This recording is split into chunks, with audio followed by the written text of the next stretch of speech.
नमस्कार मित्रों, जय माता दी। मैं ज्योतिषाचार्य आलोक कुमार तिवारी जबलपुर से आप सभी माताओं बहनों को प्रणाम करता हूँ, सभी भाइयों को नमस्कार करता हूँ। मित्रों, एक बार मैं फिर आपके बीच आज उपस्थित हुआ हूँ कि राहु और दाम्पत्य जीवन एक दूसरे को किस प्रकार से प्रभावित करते हैं। आज हम ये जानेंगे कि क्यों व्यक्ति अंतरजातीय विवाह करता है। दूसरे धर्म में, दूसरी जात में, दूसरे संप्रदाय में वो क्यों ये कदम उठाता है, उसको ये साहस कहाँ से प्राप्त होता है। आज हम ये जानेंगे राहु और दाम्पत्य जीवन में पड़ने वाले प्रभावों को। तो सबसे पहले आपको मैं ये बताऊंगा, ये हमको जानना जरूरी है कि राहु क्या है। प्राय ये सभी जानते हैं, राहु के बारे में बताना मेरे को ज़्यादा वो नहीं है। संक्षेप में मैं आपको बताता हूँ कि राहु एक छाया ग्रह है और जब भी ये आपके दाम्पत्य को प्रभावित करेगा, अर्थात आपकी पत्नी या पति के भाव को प्रभावित करेगा, तो व्यक्ति दूसरी जात में या दूसरे धर्म में विवाह कर लेता है। अब उसके परिणाम जो भी हों, ये तो बात की बात है, लेकिन ऐसा व्यक्ति कदम उठा लेता है। अगर राहु किसी भी व्यक्ति का एकादश भाव पर बैठा है तो उसकी सप्तम भाव पर दृष्टि रहेगी। अगर किसी का राहु लग्न में विराजमान है तो भी उसकी दृष्टि सप्तम भाव पर रहेगी, और अगर किसी का राहु तृतीय भाव में विराजमान है तो भी राहु की दृष्टि सप्तम भाव पर रहेगी। अंतरजातीय विवाह तभी हो सकता है मेरे भाइयों, जब राहु की उपस्थिति पर किसी अन्य ग्रह का सहयोग मिले। इस प्रकार से हम इस चीज को समझेंगे कि राहु एक छाया ग्रह है और वह अपने धर्म के विपरीत भी चला जाता है। और जब व्यक्ति किसी अन्य धर्म या अन्य संप्रदाय में शादी करता है या अंतरजातीय विवाह करता है, तो उसके लिए कहीं ना कहीं से कुंडली में राहु का सहयोग अवश्य प्राप्त हुआ होगा। मेरे दर्शकों, राहु के जो प्रभाव हैं, अगर वह एकादश भाव पर बैठेगा तो व्यक्ति को प्रेम में भी असफलता मिलेगी। व्यक्ति विवाह तो कर लेगा, जो आप देखते हैं अधिकतर प्रेम विवाह होता है, तो इसके प्रभाव राहु के कारण ही पड़ते हैं कि प्रेम में व्यक्ति को धोखा मिलना। ये ऐसा क्यों होता है? ये होता है सिर्फ राहु के कारण। राहु ही एक ऐसा ग्रह है, यह ये बताता है कि हमें किसी भी कार्य को किस प्रकार से करना है। अब अगर राहु अच्छा होगा तो वह सही कार्य की ओर लेकर जाएगा, और राहु अगर गलत होगा तो वह गलत कार्य की ओर लेकर जाएगा। यह एक छाया ग्रह है। मेरे दर्शकों, अगर सप्तमेश का भी संबंध बन गया राहु से तो भी व्यक्ति अंतरजातीय विवाह कर लेता है। अब विवाह के बाद के जो परिणाम हैं वो भी मित्रों मैं आपको बताता हूं। अगर मान लीजिए आज आप देख रहे हैं कि पति ने पत्नी की हत्या कर दी, पत्नी ने पति की हत्या कर दी मिलकर, ये क्यों होता है? ये संदेह की वजह से होता है, अर्थात शक, इंग्लिश में डाउटफुल। क्योंकि व्यक्ति कभी भी अगर राहु के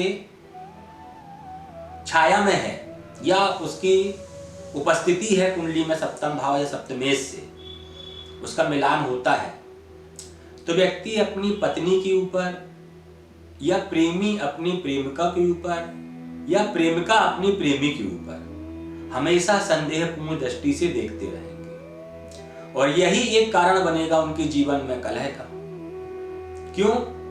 क्योंकि राहु दाम्पत्य जीवन को मित्रों बहुत प्रभावित करता है। मैंने आपको पिछले वीडियो में बताया था कि मंगल का ऐसा कोई प्रभाव नहीं है।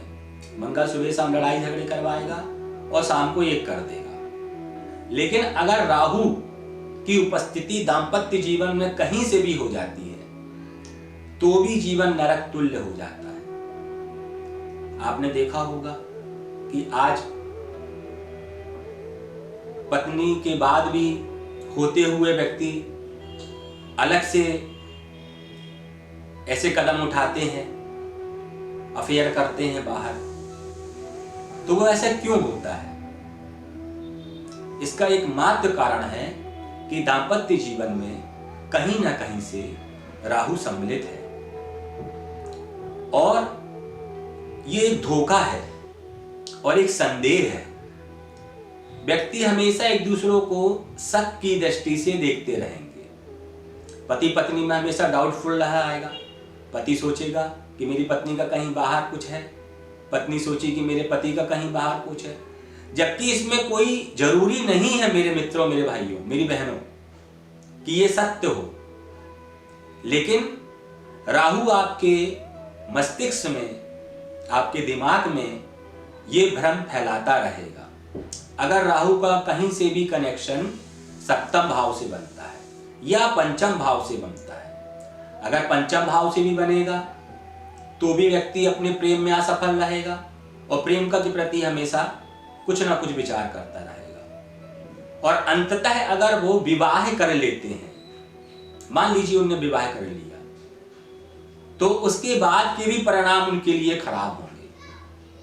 आज आपने देखा होगा कि कितने न्यायालय में, मैंने बताया था, कितने न्यायालय में, कोर्ट में केस लगते हैं कि शक की दृष्टि से। आप रोज देखते हैं समाचारों में कि पति पत्नी एक दूसरे से अलग हो गए या तलाक हो गया उनका। तो मेरे भाइयों, मेरे दर्शकों, अन्य ग्रहों का प्रभाव भले ही इतना ना पड़े सप्तम भाव पर, लेकिन दांपत्य जीवन पर अगर कहीं से भी, मैं बार बार आपको ये बताना चाहता हूं कि कहीं से भी अगर दांपत्य जीवन पर राहु का असर पड़ेगा तो जीवन नरक तुल्य हो जाएगा। सुबह शाम शक शक शक, डाउटफुल, और अंततः जाके वह लड़ाई झगड़े में परिवर्तित हो गया, तलाक तक पहुंच गया, सिर्फ एक संदेह। तो मेरे दर्शकों, जो राहु है वह सिर्फ एक छाया है और अधर्म के प्रति ज्यादा अग्रसर रहता है। आपने देखा होगा ये जो अंतरजातीय विवाह होते हैं या दूसरे संप्रदाय में विवाह होते हैं, इनका परिणाम क्या होता है? सरकार ने कानून भी बना दिया कि आप दूसरे धर्म में विवाह नहीं कर सकते हैं। तो ये सब स्थितियां तभी बनेंगी मेरे भाइयों, मेरे मित्रों, जब राहु का प्रभाव कहीं ना कहीं से दांपत्य पर पड़ेगा। मेरे दर्शकों, अगर आपकी कुंडली में ऐसे प्रभाव आप देखते हैं या आपको लगता है कि ये स्थितियां हमारे साथ ऐसी बनती हैं, तो आप अपनी कुंडली का निरीक्षण, उसका विश्लेषण किसी अच्छे पंडित जी, अच्छे ज्योतिषाचार्य जी से उनसे ये दिखवाइए। मैं अब आपको राहु के उपाय बताता हूं। मैं मित्रों आपको एक ही उपाय बताऊंगा, मैं ज्यादा उपाय नहीं बताऊंगा। ये एक ही उपाय आपके लिए बहुत संजीवनी बूटी साबित होगा। देखिए, राहु है एक पितृदोष अर्थात पितरों का श्राप।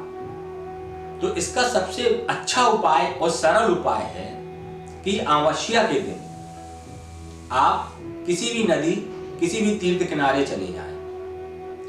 वहां पर आप भगवान विष्णु का सहस्त्र नाम का एक पाठ होता है, वो आप पाठ कर लें वहां बैठकर, और एक गीला नारियल ले लें पानी वाला, और पानी वाला नारियल अपने सर से 7 बार घुमाएं क्लॉकवाइज, और उसके बाद में उस नारियल को बहते हुए जल में विसर्जित कर दें। और आप सीधे बिगर पीछे मुड़े, आप बिगर किसी से बात करे अपने घर आ जाइए, अपने देवी देवताओं को प्रणाम कर लीजिए, माता पिता है तो उनको प्रणाम कर लीजिए। मित्रों, ये मेरा अनुभव है कि अगर आप ये उपाय करते हैं तो आपको 3 अमावस्या निकलते निकलते बहुत प्रभाव पड़ेगा। आप उस चीज का स्वयं अनुभव करेंगे। अगर आपको ये मेरे वीडियो पसंद आया हो, मेरा ज्योतिष केंद्र श्री महाकाली दक्षिणेश्वरी अर्थात HDM ज्योतिष केंद्र को आप लाइक करें, सब्सक्राइब करें और साथ में शेयर भी करें, ताकि ये जो जानकारी है ये आपको हमेशा प्राप्त होती रहे और अन्य लोगों तक पहुंचती रहे। इसी के साथ मैं आपसे नमस्कार करता हूं मित्रों। जय माता।